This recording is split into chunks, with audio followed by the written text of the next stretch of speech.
È durato pochi minuti l'interrogatorio davanti al giudice Marco Biagetti, al pubblico ministero Giulio Caprarola che coordina l'inchiesta sul delitto. I due giovani sono accusati di omicidio volontario aggravato, tentato omicidio, lesioni volontarie rissa aggravata e porto di armi, nella fattispecie un coltello.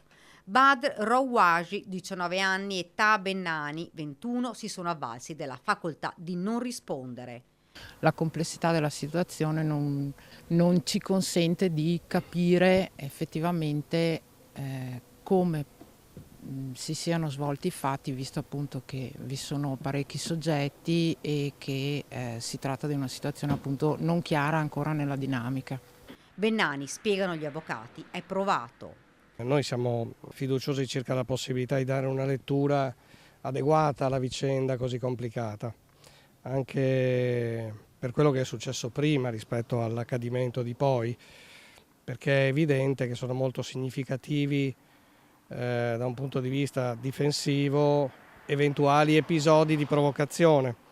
I due ragazzi restano in carcere, mentre i carabinieri continuano le indagini per chiarire i contorni di questa tragedia. Intanto all'interno di un fosso in via Pagnana, poco distante dal parcheggio, dove sono stati fermati due soggetti arrestati, è stata trovata la seconda arma bianca. Si tratta di un coltello da cucina con una lama lunga 10 cm.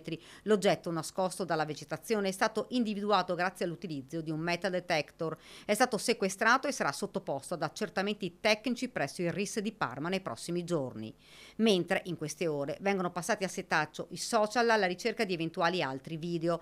Non solo, ma si sta cercando di capire come i due arrestati, che non hanno la patente, abbiano raggiunto la discoteca Playa Beach Club di Castelfranco Veneto. È chiaro che è un po' inverosimile che siano arrivati a piedi in quel luogo, ma non è escluso, quindi non possiamo escluderlo a priori. Al momento non abbiamo trovato mezzi di locomozione che potessero giustificare o potessero, come dire, fare in modo di farci capire che loro sono arrivati con quel mezzo lì.